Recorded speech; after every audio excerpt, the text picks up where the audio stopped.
Hello, and welcome to the Brutal Iron Gym podcast, where our goal is to cut through the BS and deliver the brutal truth about topics related to health and happiness. Today's podcast number 2048. The topic is mindset, and the title is Managing Negative Self-Beliefs. I started my fitness journey on my 15th birthday. If you've been listening to the podcast for a while, you've heard my story before, but for those who haven't, a friend and I were kind of play fighting on my birthday and kind of teasing each other. And he made a statement. He said, "At least I'm not fat." And I remember at the time I was like, damn. If you had asked me before if I was fat, I wouldn't have really thought that. Yes, I was, but I wasn't obese in the sense of, it wasn't outwardly obvious I had thought. I was definitely small and a little pudgy, but overall, I wouldn't have considered myself fat. But when he said the statement, my thought kind of came to, well, he thinks I'm fat. He would only use that against me if he thought it was true. That's the only reason why it would ever be, kind of like a weapon, is it would have some truth to it. And then somebody can use a truth that you're probably not going to like and use it against you, right? So I remember thinking to myself at that time, I was like, well, that sucks, but it's not his fault. It's my fault. If I don't like what someone said about me, but what they said was true, it's my fault for allowing it to be true, not their fault for saying it. Now, looking back at this later in life, I thought, oh, that was pretty damn good for 15 years old. And I attribute that to my parents, is a tough love kind of balance in life, where they taught my brother and I, they loved us completely, and they still do. Can't get more love from my mom and dad. But they also just told us the truth about things.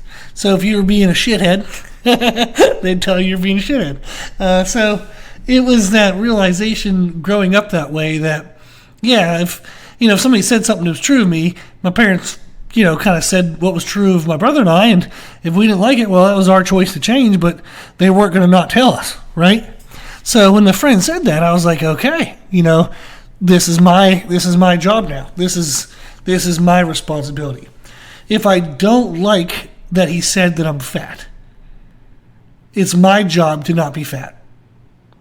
If I don't like it, it's my responsibility to change it.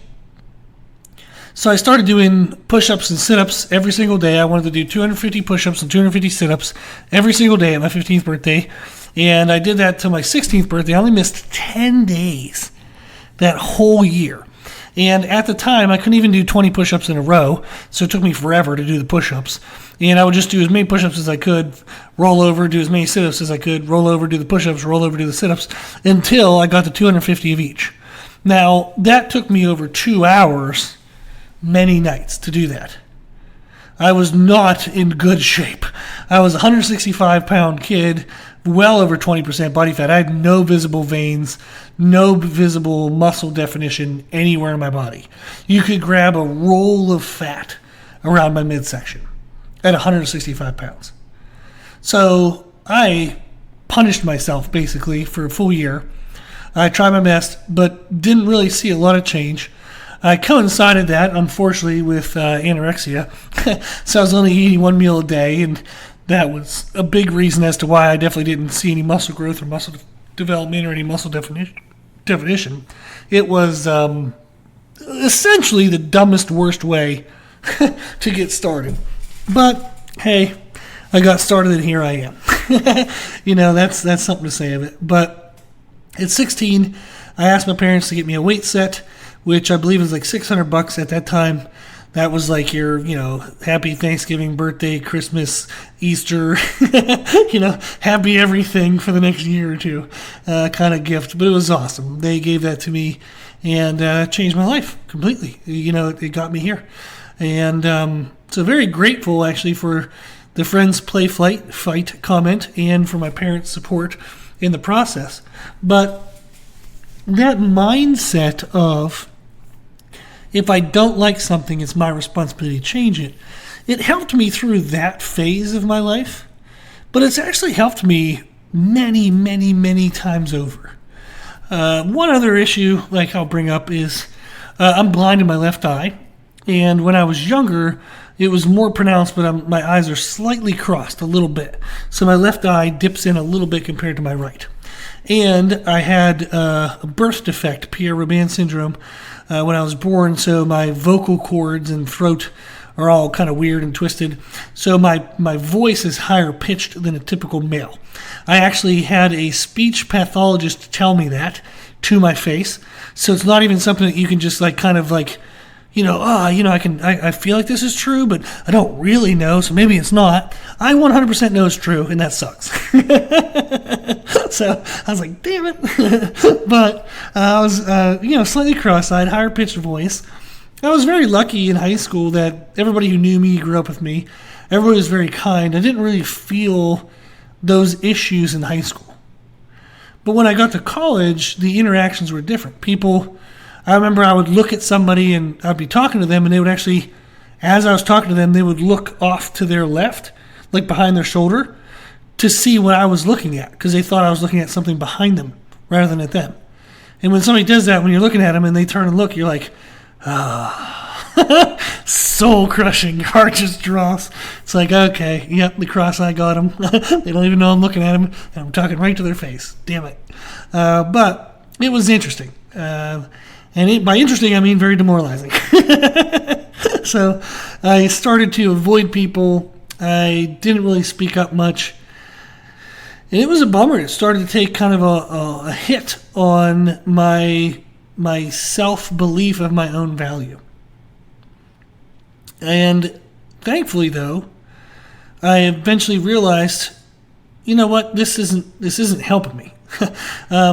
Avoiding people, trying not to make eye contact, not talking to anybody, it's just making things worse. I feel worse about myself than I did before. I'm not really making great friends. I'm not really being my true self. I'm an introvert by nature, of course. But when I have a chance for one-on-one conversation or in small groups, I usually enjoy talking. I enjoy sharing stories or kind of asking fun questions and things. So I'm typically more talkative than not at all. But I was being not at all because of how negative I felt towards myself. And then I realized, that isn't helping. So I need to make some changes. At that time, I was becoming more exposed to more people because I'd been doing some personal training. I started personal training my friends when I was 16. It wasn't for money, but I was organizing our workouts together. I'd read magazines, read articles. I would download videos from RX Muscle in the Iron Asylum from Dave Palumbo. It was one of my favorite things in the world. Got the bodybuilder encyclopedia from Arnold Schwarzenegger, all the books you could think of. And I would start to kind of design workouts for my friends. My friends loved the workouts. All of a sudden, the couple guys that were older than me, kind of the cool kids in school, started asking for workout ideas. And I was like, this is pretty awesome.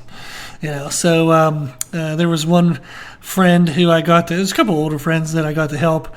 And that was a big thing. That was pretty cool to me, to be, 16 years old and have 17, 18-year-olds ask me how to do training stuff, especially considering I looked like shit, basically, in my mind. I had no muscle definition. I was skinny fat, but they loved the workouts. The workouts felt great. They were highly motivational. They were variant. We never did the same thing ever again because it always made me super bored if we did the same thing. So it was always something new, always something fun. They got great results because they were actually eating food. So it was pretty cool that as I was becoming more exposed to people, one of the things that came from that was I started to see what they suffered from in regards to their negative self-beliefs. As we got closer, as with clients or friends, they would tell me things that they didn't like about themselves. And what's interesting was I would hear what they would say, but then I would see how trivial that issue was compared to their overall value as a person. And I remember thinking, in many cases, I'd be like, what are you talking about? You're worried about that, and it means nothing. Like, that's so insignificant. You're freaking awesome. You're funny, you're smart, you look freaking great, whatever it might be. I would see this immense potential positive stuff, and here they were hooked up on this one little negative thing. So I started to realize, well, that's probably the same kind of bullshit that I'm telling myself is, here I am thinking I'm a piece of crap, but yet, even if I look like a piece of crap, even if I am a piece of crap, people are asking me for advice. They're even paying me money for advice. So there's got to be something in there, right? There's got to be something that people see that I'm not seeing. So eventually I realized that I had to have a higher value that others saw that I wasn't seeing. Just how in dozens and dozens at that time of clients, I was seeing the higher value in them than what they were seeing.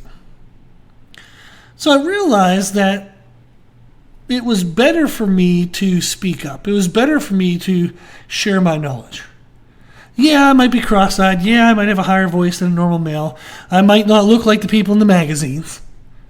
But I was still a damn good trainer. People were still paying me money. People were still asking for advice. And by that point, I had made many other people look like the people in the magazines. So I started to realize that my flaws shouldn't outweigh my positives. And with that realization, my actions changed.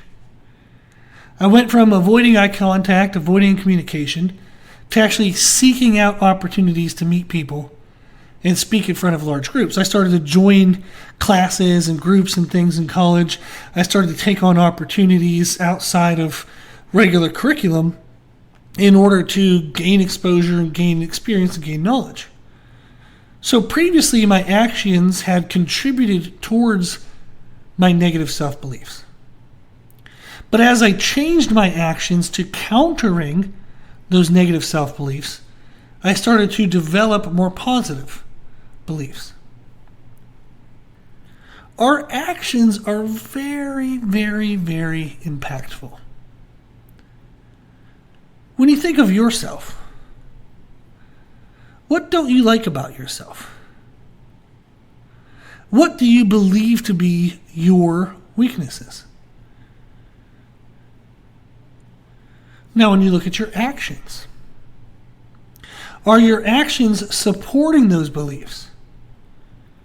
Or are your actions countering those beliefs?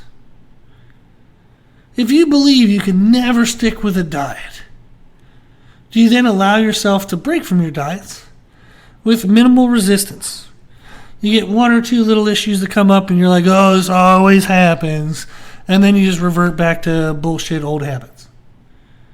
If you believe yourself to be out of shape, to be weak, do you then allow yourself to skip workouts or skip the last few hard sets or hard reps of an exercise? Where do you allow yourself to fall short because of your belief in yourself to always fall short? Whenever I was really trying to put on size, when I eventually realized I needed to actually eat food, I noticed at the time when I was struggling to gain weight that I would often leave a few bites of my food uneaten. I'd have a protein shake but not finish the last little bit. I'd have a plate of meat and rice but not finish the last few bites.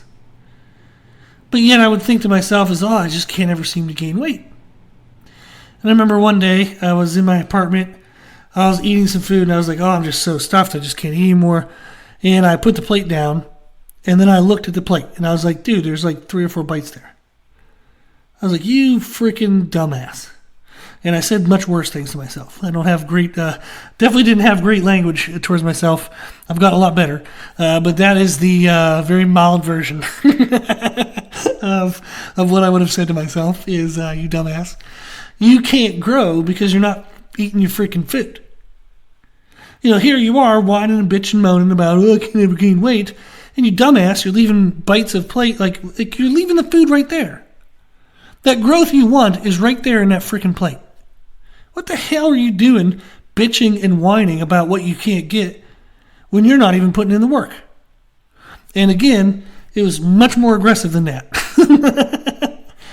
But I realized that my actions were reinforcing that negative belief. I forced that out of myself. I have actually eaten food until I've thrown up. Physically, literally thrown up. Not, I felt like I was going to throw up, literally throw up.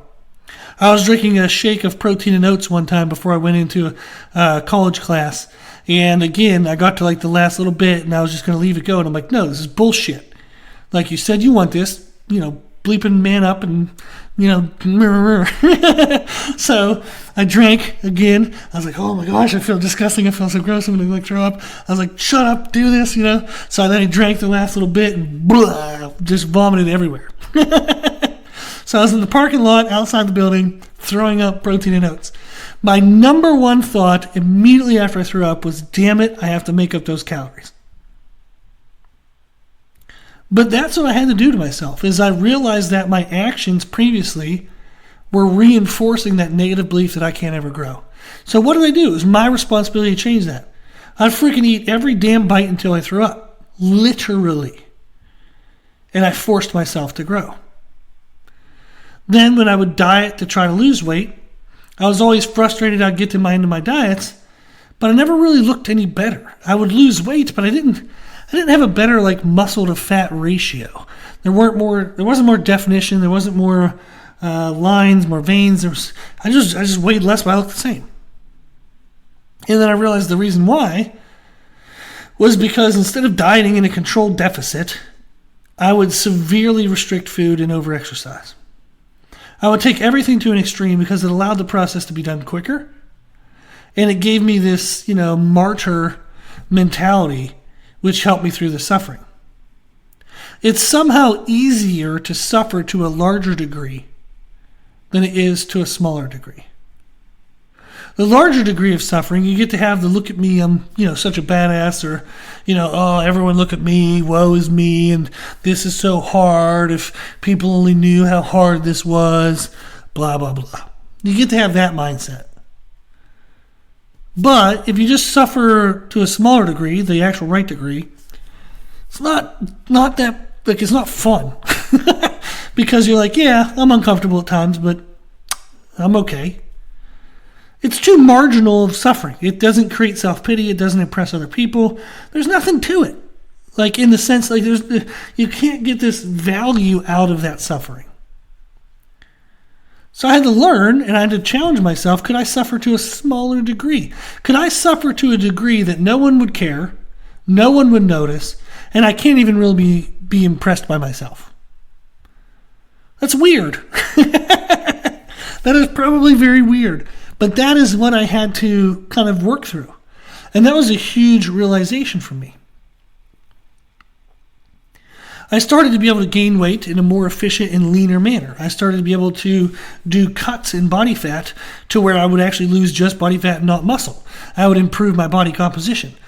I learned how to suffer to a lesser degree. That is a weird statement, but that's what was needed for me. I started my journey at 165 pounds and well over 20% body fat. I'm now 290 pounds, so 125 pounds heavier with less than 20% body fat. I have less body fat now, 125 pounds heavier than I did at 165. I've made huge progress, but I had to learn how to do it in the right way. I had to learn how to do it with actions that countered my negative self-beliefs, with actions that actually built positive self-beliefs. If you're struggling with negative self-beliefs, I would encourage you to look at your actions.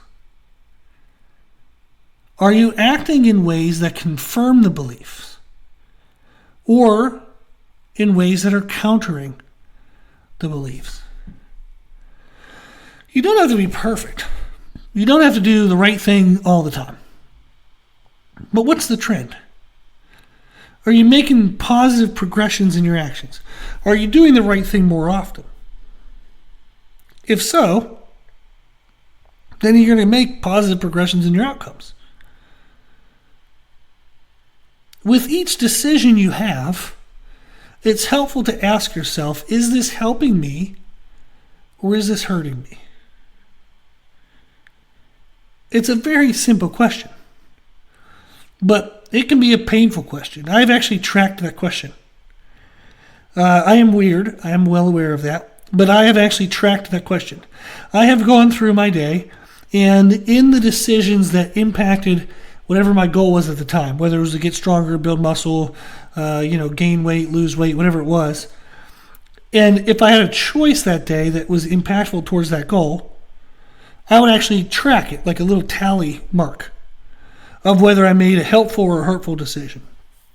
What I mean is, okay, I want to have a good workout later in the day. Am I going to get up enough time to make some breakfast? Or am I tired and lazy and I'm just going to kind of skip it or eat some kind of crappy food that isn't great, but it's better than nothing, right? Well, in that decision, I would say, well, what did I do that day? Did I make the helpful decision or did I make the hurtful decision? If I'm tired, I'm a little bit hungry, and I could just take like a caffeine pill to get some energy. Or I could buy a 250 calorie sugary bomb caffeine drink to get some energy. That 250 calories of sugar is probably not going to help me if I'm not about to work out right away. If I'm not really going to need those calories, I don't really use those calories. So which decision did I make? Did I make the helpful one or the hurtful one? I've tracked that. And damn, we do not make as helpful decisions as we think we do. But it's a great question to ask. Is this helping me or is this hurting me?